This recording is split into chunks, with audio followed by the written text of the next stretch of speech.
TOEFL! Before we start, don't forget to like and subscribe. Good luck! Please read through the directions or skip ahead.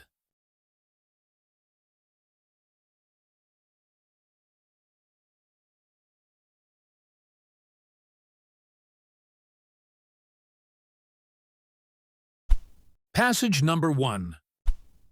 Listen to a conversation between two students discussing an upcoming exam. Hey, Sean, are you ready for the history exam tomorrow? Not really. I've been reviewing, but I'm worried I'm not focusing on the right material. There's just so much to cover. I know. The chapters are long, and there are so many dates and events to remember.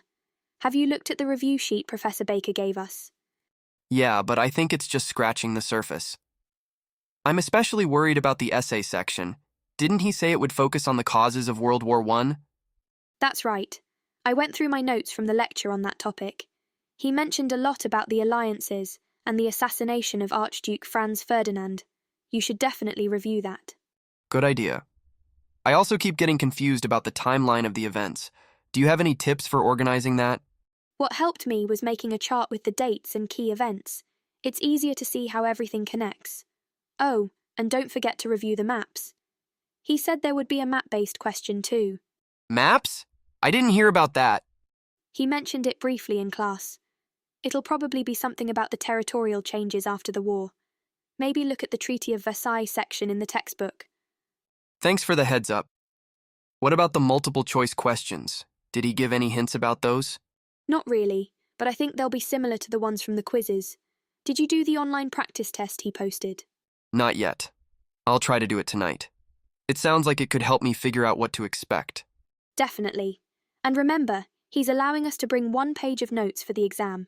Have you started yours? No, I completely forgot about that. I'll work on it after the practice test. Thanks for reminding me. No problem. Good luck with your studying. What are the students primarily discussing?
What is Sean most worried about for the exam?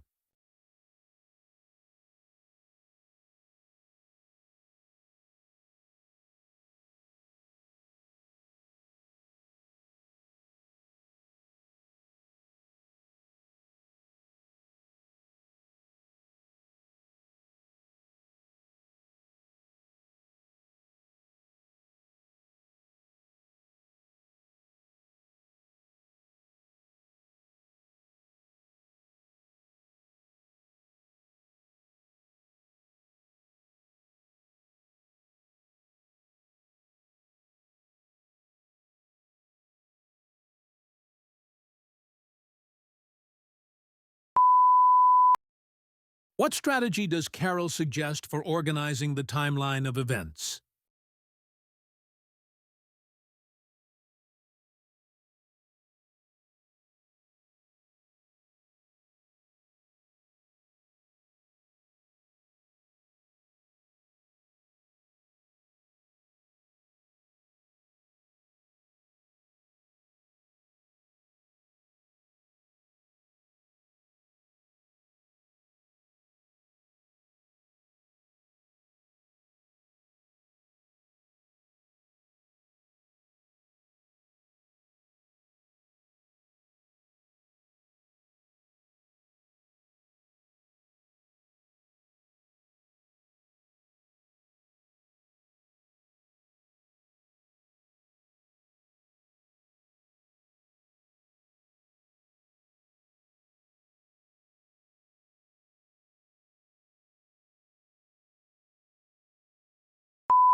What does Carol mention about the map-based question?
What resource does Sean say he hasn't used yet, but plans to?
Passage number 2. So let's dive into how language shapes not just individual communication, but entire cultures and societies. Language is a lens through which people interpret their world. For instance, the Sapir-Whorf hypothesis suggests that the structure of a language can shape how its speakers think and perceive reality. A famous example is how some indigenous languages categorize directions differently from English. Instead of left or right, they use cardinal directions like north or south, which means their speakers are constantly aware of their orientation. Language also carries cultural values. Consider oral traditions, which preserve a group's history, morals, and customs. In many cultures, these traditions are critical for passing down identity when written records don't exist. For example, storytelling among African griots or Native American tribes is not just entertainment, but a tool for survival and cultural transmission. Finally, languages evolve with society. The rapid development of technology has introduced words like hashtag or app, which didn't exist a few decades ago. This shows how language and culture influence each other continuously, adapting to new realities while preserving core identities. What is the primary topic of the lecture?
Why does the professor mention indigenous languages and cardinal directions?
What role do oral traditions play in cultural transmission?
What example does the professor give to show how language evolves?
According to the professor, why is language important in shaping culture?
What does the professor imply about the relationship between language and technology?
Passage number 3. Listen to a conversation between a student and her professor. Hello, Alice. What can I help you with today? Hi, Professor Williams. I've been reviewing the lecture from last week on the role of language in shaping cultural identity, and I'm not completely sure I understand the concept of linguistic relativity. Could you explain it again? Sure. Linguistic relativity is the idea that the language we speak influences the way we think and perceive the world. So, for example, if a language has multiple words for a specific object, It can reflect how important that object is to the speakers of that language. Oh, I see. So it's not just about having words for things, but how the language shapes our thinking. Exactly. One famous example is the way some indigenous languages have many words for snow, while in English we mostly just use one word. The speakers of these languages may notice and think about the different types of snow more than someone who speaks English. That makes sense. But you also mentioned something about languages influencing how people view time. How does that work? Good question. In some languages, like Mandarin, there is no strict grammatical tense like in English. Instead, time is shown by context or extra words. This can make speakers of such languages view time in a more flexible way, rather than having to think in exact terms of past, present, and future. Oh, so if you don't have the same time markers, you might see time differently? Yes, exactly. That's why studying language is so interesting. It gives us insights into how different cultures think and see the world. That's fascinating. Does that mean bilingual people might have different perceptions of time depending on which language they're using? Exactly. Bilinguals often switch between cultural frameworks depending on the language they're speaking. For instance, a bilingual person may feel more formal when speaking English, but more relaxed or expressive when speaking another language like Spanish. Wow, that's so interesting. Thanks for explaining it, Professor.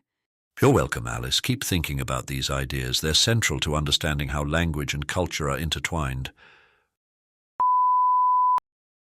What is the main topic of the conversation?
According to the professor, what is linguistic relativity?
What example does Professor Williams give to explain linguistic relativity?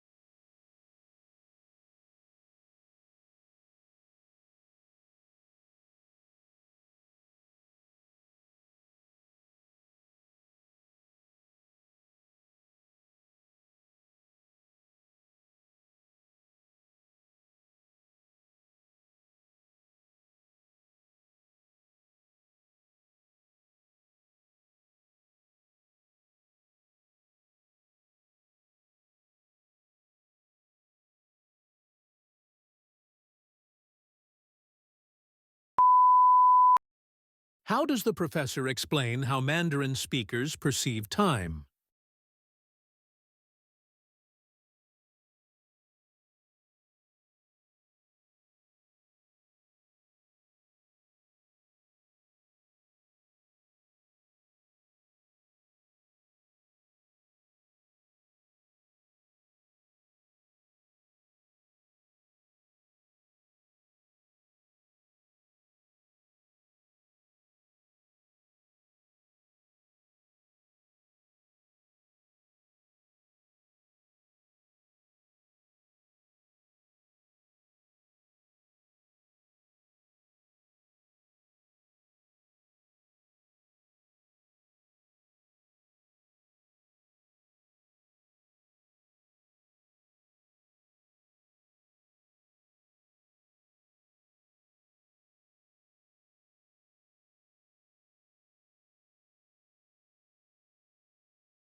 Which of the following are true based on the conversation?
Passage number 4. Listen to a lecture in a technology class. Now, as I mentioned earlier, robots have transformed assembly lines. Their ability to perform repetitive tasks with precision has reduced waste and increased output dramatically. But it's not just about efficiency. Robots are also handling hazardous tasks that used to put workers at significant risk. Think about welding or dealing with toxic materials. That said, automation doesn't come without challenges. One significant issue is cost. Installing robotic systems requires a considerable upfront investment. And let's not forget about the workforce. While robots create new jobs, like programming and maintenance roles, they can also lead to job displacement. Companies must find a balance between adopting new technologies and supporting their employees through the transition. Looking to the future, the integration of artificial intelligence is a game changer. With AI, robots can adapt to new tasks without extensive reprogramming. For instance, some factories already use AI-powered robots to inspect products for flaws, something humans often missed. This adaptability will be crucial as industries evolve. What is the lecture mainly about?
According to the professor, what is one way robots enhance safety in manufacturing?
Why does the professor mention artificial intelligence in the lecture?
What does the professor imply about the cost of implementing robotics?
What does the professor say about robots and job creation?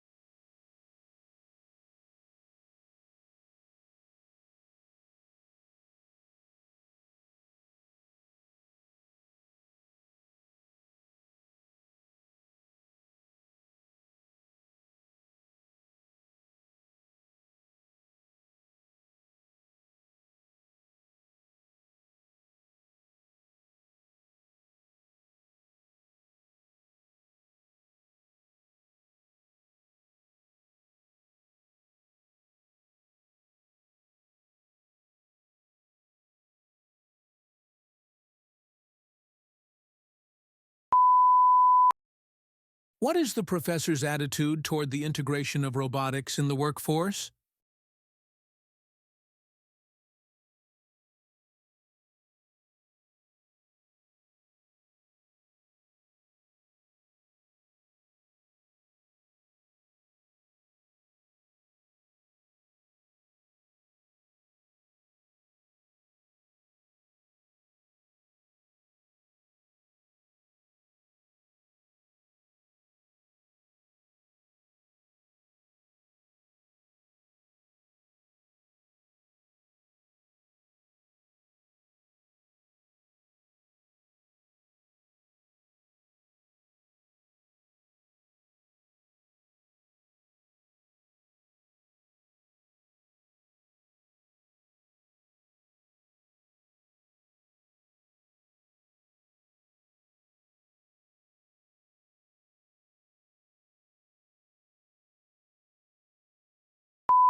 Passage number 5. Listen to a conversation between two students on campus. Hey Ben, have you found a good place to study for finals? I feel like every spot on campus is always crowded. Tell me about it. I tried the library yesterday, but it was so noisy. Even the quiet floor wasn't quiet. Oh, same here. I ended up in the coffee shop, but it was impossible to focus with all the chatter. Yeah, coffee shops are the worst for studying. Too many distractions. Have you checked out the new student lounge in the engineering building? No, I didn't even know they had one. What's it like? It's great. They've got comfy chairs, charging stations, and hardly anyone uses it because it's kind of hidden. That sounds perfect. Is it open late? Until 10 p.m., which is decent. I think it's the best option if you want peace and quiet. I'll check it out. You know what's strange? I've heard the science library is always empty, but I never think to go there. It is empty, but it's freezing in there. You'll need a jacket if you plan to stay for a while. Good to know. What about the study pods in the student union? I heard you can book them. Oh, those are nice. They're soundproof, and you can reserve them online. But you need to book early because they fill up fast during finals week. Got it. I'll give that a shot too. Thanks for the tips, Ben. No problem. Good luck with your finals. What is the main purpose of the conversation?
Why does Ben recommend the student lounge in the engineering building?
What problem does Emma mention about the coffee shop?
What does the student imply when he says this?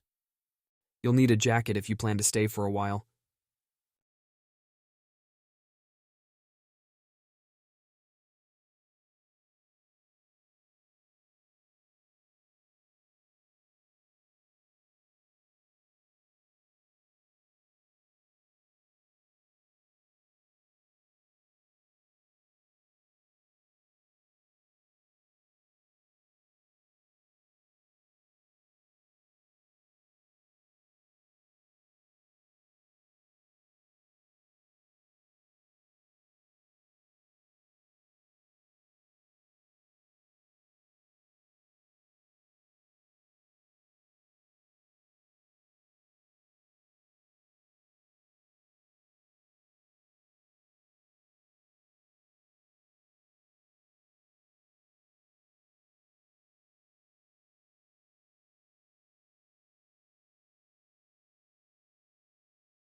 What is mentioned about the study pods in the student union?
What are two study spaces discussed that are less commonly used?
This is your answer key for passages 1 through 5.